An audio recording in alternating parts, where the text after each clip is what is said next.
एक रात मुझे वॉमिटिंग हुई और एकदम से मैं कोमा में चला गया और ही मे डाई एनी टाइम। मतलब मेरी फैमिली को यहाँ तक कह दिया कि आप अपना माइंड बना लें कि ये बचने वाला नहीं है। सारी डिसेबिलिटीज़ को ऑब्ज़र्व किया मैंने। ऐसा वक्त भी देखा कि जब मुझे सुनाई नहीं देता था। एक ही दुआ थी, अल्लाह मोहताज ना रखे, अगर ऐसे रखना है तो बेशक पर्दा दे दे। मेरा एक शेल्टर होम भी है माजूर बच्चों का, जहाँ पे यतीम और अपाहज बच्चे रहते हैं मेरे पास। आओ बने कारवां, चलो मिलके बदले जहां। आओ बने कारवां, एक साथ हो हम यक जुबान। अस्सलाम वालेकुम नाजरीन, टीवी टुडे के साथ आपकी मेज़बान आमना उस्मान हाजिर खिदमत है। नाज़रीन, आज मेरे साथ एक ऐसा शख्स मौजूद है जो कि पोलियो इफ़ेक्टेड हैं। उनका नाम है हुमायूं ज़हीर, लेकिन हिम्मत और हौसले की वो एक बहुत बड़ी मिसाल हैं।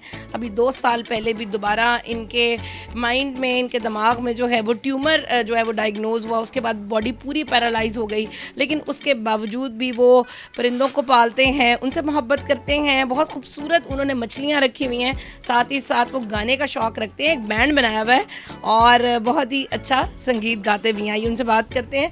जी, कैसे हैं आप? अल्लाह का शुक्र, मैं ठीक हूँ। अच्छा, सबसे पहले मुझे ये बताएं कि आपने जो मतलब पोलियो के साथ एक पूरी ज़िंदगी गुजारी है, कभी कोई ऐसा वक्त भी आया कि लगा कि बस अब मेरा हौसला जो है वो जवाब देगी?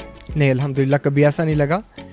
शुरू ही से, क्योंकि आदत थी पोलियो के साथ रहने की और एक महरूमी थी, डिफरेंट था दूसरों से। फिर मुझे मेरे पेरेंट्स ये बताया करते थे, ये आपका लाइफ स्टाइल है। अपने हर एक का एक स्टाइल होता है ना लाइफ का, अब हर इंसान अपने तरीके से जीता है। तो उन्होंने मुझे गाइड किया था बचपन से ही कि आपका ये लाइफ स्टाइल है, आपने इसके साथ ही रहना है। तो मैं फेमिलियर था अपने कमी से ना, मतलब मुझे कभी कोई प्रॉब्लम नहीं हुआ उसके साथ रहने में। अच्छा, इसमें मतलब आप ये कहना चाहेंगे कि इसमें आपके पेरेंट्स का बहुत हाथ? बहुत हाथ है, बहुत हाथ है। मेरा हौसला और मेरी हिम्मत पेरेंट्स ही हैं। तालीम आपने कहाँ तक हासिल की? मैंने मैट्रिक किया था इदारा बहाली माजूरा से, और उसके बाद मैंने ग्रेजुएशन किया इस्लामिया कॉलेज से, और उसके बाद फिर मैंने ऑक्यूपेशनल थेरेपी का कोर्स किया 4 साल का। वो जापान से मेरी उस्ताद थी अकीका वमुरा। और फिर मैंने मल्टीमीडिया इंजीनियरिंग किया, और उसके बाद फिर बहुत सारे ऐसे कोर्सेज़ किए। सानिया सईद, नादिया जमील वो मेरे उस्ताद हैं। एक्टिंग और राइटिंग मुझे उन्होंने सिखाई थी। एक्टिंग में क्या क्या कर रहे हैं आप? मैंने एक ड्रामेटिक सोसाइटी बनाई हुई है, और अल्हम्दुलिल्लाह ये पाकिस्तान में पहली dramatic society, performing art society है, जिसका मैं खालिक हूँ, मौजूद हूँ। और मैंने उसको बनाया, मैं उसको चला रहा हूँ। और अल्हम्दुलिल्लाह काफ़ी सालों से, कोई 21 साल हो गए हैं मुझे ये काम करते हुए, थिएटर और परफॉर्मिंग आर्ट सोसाइटी, जिसमें हमारा एक म्यूज़िकल बैंड है, पपेट्री सोसाइटी है। और हम अवेयरनेस टू एंटरटेनमेंट, हमारा ये स्लोगन है कि हम अपने थिएटर के ज़रिए, अपने सॉन्ग्स के ज़रिए मोटिवेट करते हैं लोगों को, अवेयर करते हैं कि इश्यूज़ क्या हैं, उनका हल क्या है। ज़बरदस्त हो गया। अच्छा, अभी कुछ अर्सा पहले आपके साथ ये हुआ कि आपके जो है वो दिमाग में ट्यूमर डायग्नोज हुआ, और उसके बाद जो है वो आप बहुत बीमार हो गए थे। तो वो क्या हुआ था आपके साथ? बस ओवर स्ट्रगल करता रहा पूरी लाइफ में, कभी अपने आराम का ख्याल नहीं रखा, दिन रात एक करता रहा। मेरा एक शेल्टर होम भी है माजूर बच्चों का, जहाँ पे यतीम और अपाहज बच्चे रहते हैं मेरे पास। 24 बच्चे हैं जिनका मैं सरपरस्त हूँ। अपनी टीम के साथ मैं उसको चलाता हूँ, वॉलंटियरली वहाँ पे अपनी खिदमत दे रहा हूँ।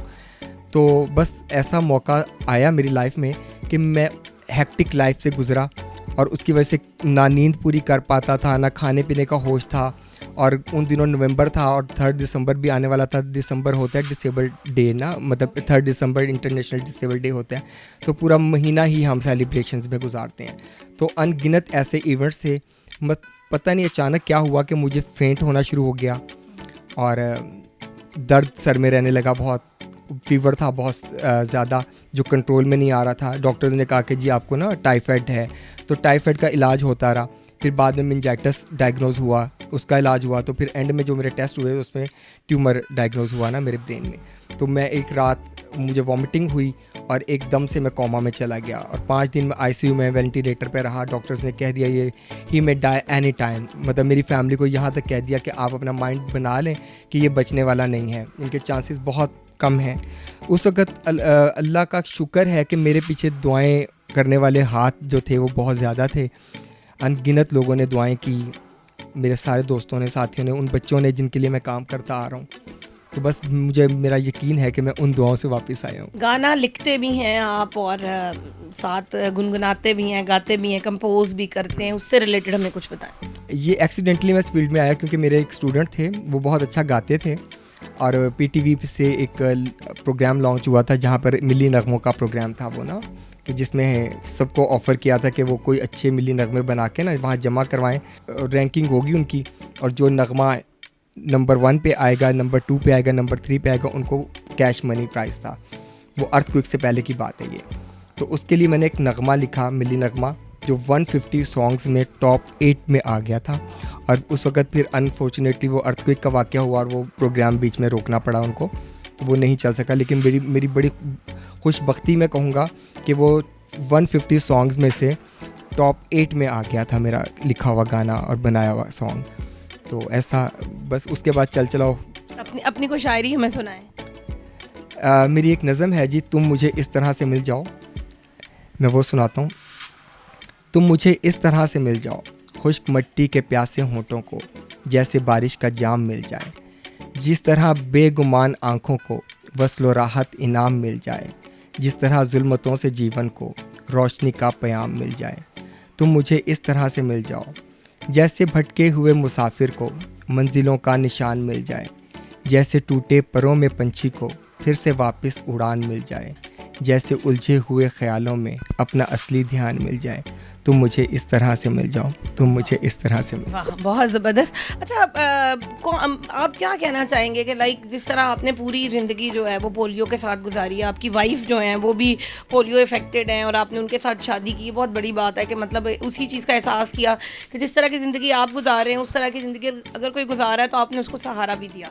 तो लाइफ में मुश्किल होती है, क्या कहना चाहेंगे? कभी मायूसी या कोई ऐसी चीज़ आई हो जहन में? नहीं, कभी मायूसी नहीं, क्योंकि हमारा ईमान है मायूसी तो वैसे भी कुफर है। अगर आप मायूस होते हो या खुदा की नाशुक्री करते हो तो वो तो फिर ज़िंदगी स्पॉइल हो जाती है। शुक्र के साथ ही और खलकनल इंसाना फी अहसन तक़वीम, ये आयत है कि अल्लाह ने सबको मुकम्मल पैदा किया, किसी को किसी कमी के बगैर पूरा नहीं किया।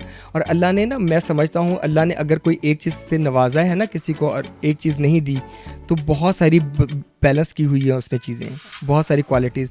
अगर मैं सोचूं, अगर मैं सही होता तो शायद ये सब कुछ मैं ना कर रहा होता कि जो मैं आज कर रहा हूँ। दरमियान में आप इतने बीमार हो गए थे कि मेरे ख्याल में कुछ अरसे के लिए आप बिल्कुल कौमे में चले गए, वो वक्त कैसा था? वो एक मैं समझता हूँ खुदा का लेसन था।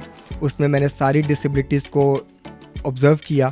मैंने ऐसा वक्त भी देखा कि जब मुझे सुनाई नहीं देता था, जब मैं देख नहीं पाता था, तो मुझे उन साथियों का एहसास हुआ जो बोल नहीं सकते थे या सुन नहीं सकते। फील कर रहे थे आप उस वक्त? मेरी आंखें सिर्फ काम कर रही थी लेकिन मुझे धुंधला नज़र आता था।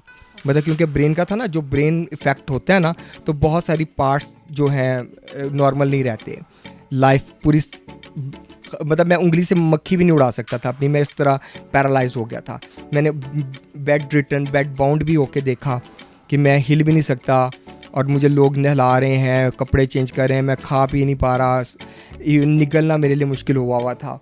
तो मैंने वो ज़िंदगी भी देखी और मैं उस वक्त भी अल्लाह का शुक्र अदा करता था। बस एक ही दुआ थी, अल्लाह मोहताज ना रखे, अगर ऐसे रखना है तो बेशक पर्दा दे दे, और अगर माजूरी बढ़ती है तो मैं एक्सेप्ट करता हूँ, एक्सेप्ट करूँगा, क्योंकि उसकी देन है, वो जिस हाल में भी रखे शुक्र करना चाहिए। परिंदों से बहुत प्यार करते हैं? मुझे नेचर से प्यार है, मुझे रंगों से प्यार है, मुझे फूलों से प्यार है, पौधों से प्यार है, मछलियों से प्यार है। आप देखें मैं जहाँ भी मेरा उठना बैठना ना, वहाँ 3 चीज़ें, बल्कि पेंटिंग्स, मछलियाँ और पौधे। मेरे ऑफिस में, मेरे शेल्टर होम में, मेरे घर पे, हर जगह चीज़ें नज़र आएंगी। अच्छा, अभी हमें आज आप क्या सुना रहे हैं? मैं अपने साथियों के साथ ही आपको कुछ सुनाऊंगा, क्योंकि हमारी एक नई कंपोजिशन है जो हमने कोविड पे एक हमद बनाई थी, वो हम आने वाले दिनों में लॉन्च करने जा रहे हैं, वो इंशाल्लाह आपको सुनाएंगे। हम ख्वाब हैं, यकीन हैं, इस मुल्क के अमी हैं। हम ख्वाब हैं, यकीन हैं, इस मुल्क के अमी हैं। इकबाल के शाहीन हैं, इकबाल के शाहीन हैं। परों को अब खोल दो, परों को अब खोल दो, सब बोल दो, सब बोल दो। आवाज बनो, आवाज बनो, खामोशियों को तोड़ दो। आवाज बनो, आवाज बनो, खामोशियों को छोड़ दो, खामोशियों को छोड़ दो, खामोशियों को छोड़ दो। जी तो नाज़रीन, आपने हुमायूं ज़हीर के साथ हमारी गुफ्तगू सुनी, जिसमें उन्होंने हमें ये बताया कि उन्हें रंगों से, पौधों से और परिंदों से, नेचर से बहुत प्यार है और इंसान को ऐसा ही होना चाहिए कि अल्लाह ताला अगर आपको एक कमी देता है या किसी वक्त भी कोई माजूरी देता है या बीमारी देता है तो आपको हमेशा अल्लाह का शुक्र अदा करना चाहिए और इसको अल्लाह की जानिब से हमेशा एक रहमत या नेमत ही समझनी चाहिए कि ये आपके लिए ब्लेसिंग है। मुझे उम्मीद है कि ये वीडियो आपको बहुत पसंद आई होगी। अपनी आरा से हमें ज़रूर आगाह कीजिएगा। अपनी होस्ट आमना उस्मान को अगले प्रोग्राम तक के लिए इजाज़त दीजिए। अल्लाह हाफ़िज़।